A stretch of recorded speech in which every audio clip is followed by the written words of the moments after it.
Seguindo aqui na parte de investimentos, vamos falar sobre os fundos de investimento. Produto bem amplo, tem várias possibilidades.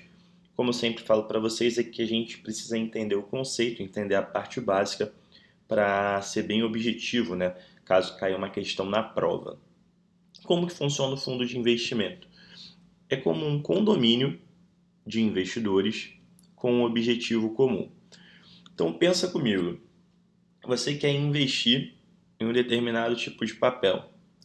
Você vai lá no banco e fala, ó, banco, eu quero comprar aqui, vou dar um exemplo, você quer comprar uma ação do Banco do Brasil.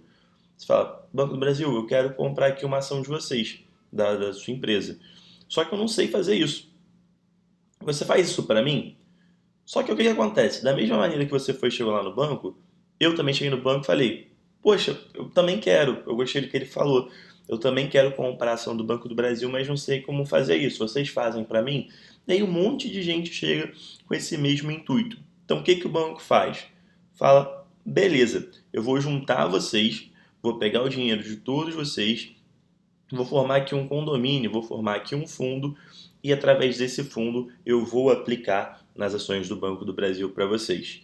Eu dei o exemplo das ações do Banco do Brasil, mas poderia ser em título do Tesouro, poderia ser de uma outra empresa, tá? Poderia ser de dólar, no fundo de dólar. A questão é essa: você não quer ter o trabalho para tomar as decisões de investimento ou para ir lá e comprar os investimentos por si só. Então você vai e terceiriza isso, você passa para o banco a administração. Só que assim como você tem várias pessoas que fazem isso, então o banco pega, junta todas essas pessoas, forma um grupo, forma um condomínio e através desse condomínio, através desse fundo, o banco faz as aplicações. Então aqui, se a gente está falando de um condomínio, você já sabe que você vai ter os mesmos direitos que todos os outros investidores, tá? Então, de informação, a rentabilidade percentualmente falando, né, vai ser igual para todo mundo, tá ali todo mundo junto, todo mundo que entrou nesse fundo está realmente junto. O que você pode ouvir de diferente é que quando você investe em um fundo de investimento, você não tem dinheiro para comprar todo o fundo, né? Obviamente, tem várias pessoas. Então você vai lá e pega uma parte do fundo. Essa parte do fundo é chamada de cota. E quem investe em fundo, obviamente, vai ser chamado de cotista. Tá? Essa daqui é a parte técnica que você pode saber, né? A nomenclatura técnica que você pode ouvir. Ah, um cotista de um determinado fundo é o cara que está investindo em um determinado fundo. Beleza? Tem aqui a questão de estrutura de um fundo de investimento. Essa estrutura é simples, tá? O fundo ele pode ser aberto ou ele pode ser fechado.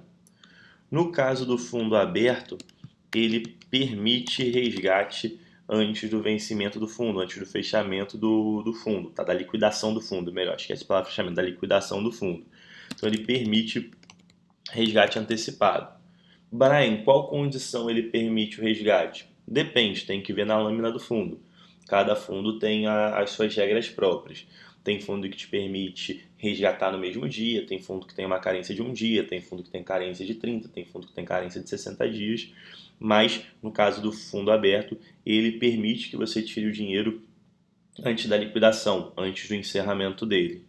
Já num fundo fechado, ele não vai permitir isso.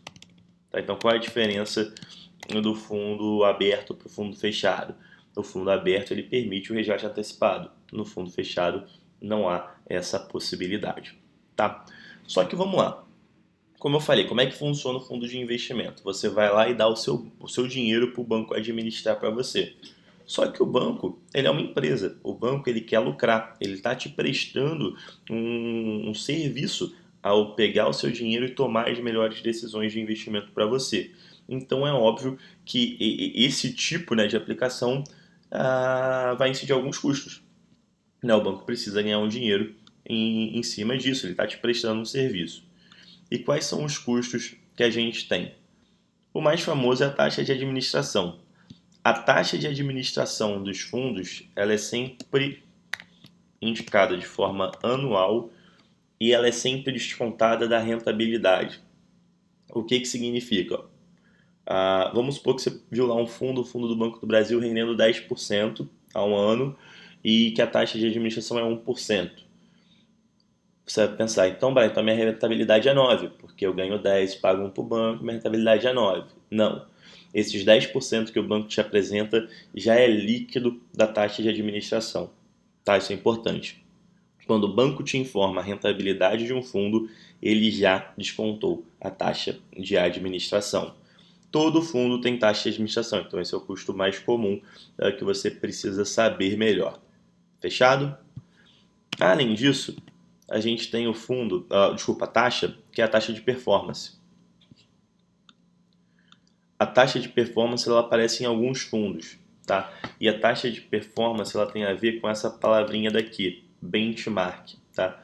Benchmark nada mais é do que referência.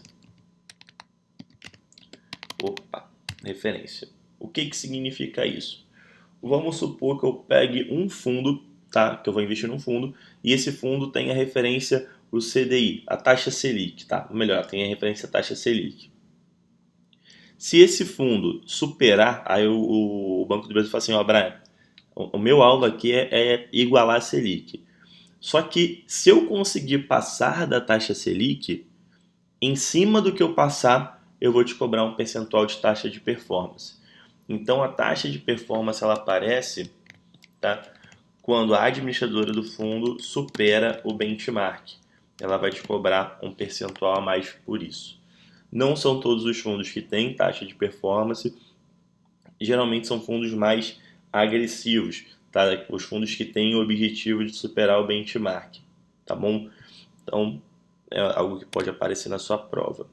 E menos comum hoje em dia, até por conta da competitividade, existem as taxas de entrada e as taxas de saída. Taxa de entrada era uma taxa que o banco te cobrava quando você ia aplicar o dinheiro, e a taxa de saída era uma taxa que o banco cobrava quando você ia resgatar o dinheiro. Pelo menos assim, dentro do portfólio do Banco do Brasil, né, que é o que eu trabalho, eu não me lembro de ter trabalhado com nenhum fundo de investimento propriamente dito com taxa de entrada ou taxa de saída. Algumas previdências eu já vi, tá? Mas fundo de investimento não me recordo. E até dos que eu vejo da concorrência é algo que não faz mais muito sentido, tá? Só fundos muito específicos, fundo a fundo exclusivo, fundo para investidor qualificado, que é um assunto que a gente não precisa saber, tá? Para a nossa prova, provavelmente se vier alguma cobrança de custo, vem em cima de taxa de administração ou taxa de performance. Beleza?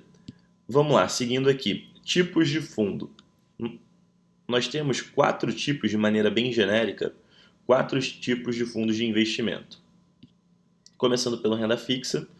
Renda fixa é renda fixa, tá? Então, se você quiser gravar o que é renda fixa, lembra dos títulos do Tesouro, fica mais fácil. Então, um fundo que é pós-CDI, né, que a taxa paga um percentual da taxa de juros, é um fundo de renda fixa. Um fundo que tem uma taxa pré-definida, né, com a gente o título pré-fixado, é um fundo de renda fixa. Um fundo que tem o IPCA, que a gente pelo IPCA vai ser um fundo de renda fixa. Então, todo o papel, todo investimento que tem algum índice fixo, né, que você consegue ter uma previsibilidade da rentabilidade, vai ser um fundo de renda fixa. Então, esse é um tipo de fundo que existe. Outro tipo de fundo que tem é o de ações, tá? De ações.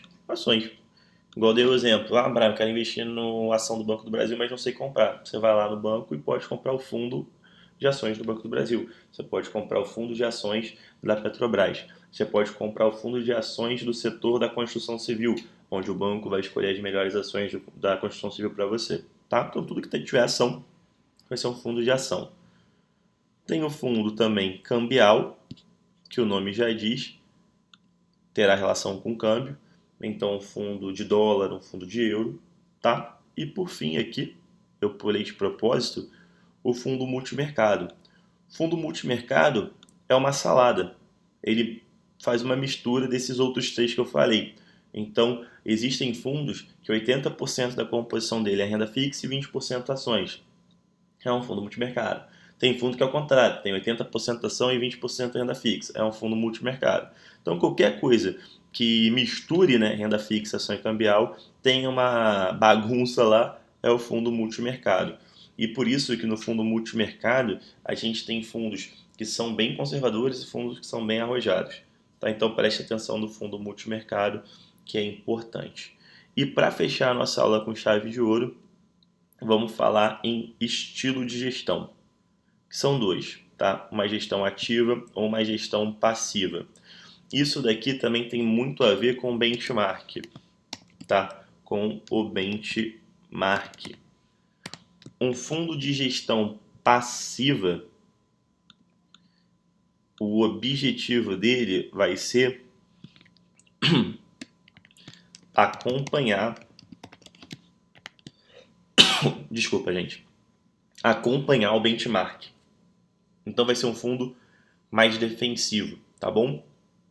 Já numa gestão ativa, o principal objetivo desse fundo é superar o benchmark. Então ele quer ganhar do benchmark.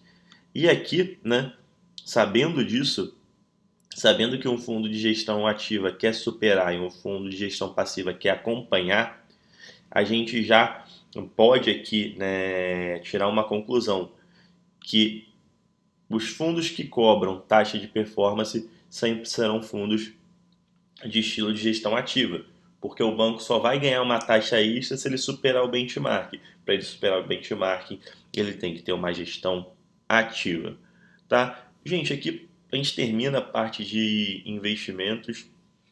Eu ia até fazer mais um vídeo falando de título privado, de CRA, CRI, debenture, mas eu dei uma olhada assim nas últimas provas, já preparando alguns simulados para vocês, já preparando o próximo resolvendo questões, e eu não achei nenhuma questão da 6 Gran Rio de crédito privado, tá? Que seria esse tipo de investimento, CRA, CRI e debenture.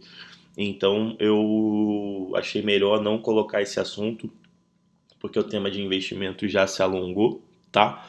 Na próxima aula a gente já fala de seguros, que é para terminar essa parte de produto bancário. Aí depois da aula de seguro eu vou fazer mais um resolvendo questões com vocês, tá? Só porque eu tinha prometido que teriam mais 2 aulas de investimentos, mas eu vou terminar por aqui. Depois no futuro, se entender que tem alguma necessidade, falar de título privado eu falo, mas não acho que vale a pena a gente gastar tempo com isso agora. Fechado, meus amigos? Forte abraço e bons estudos!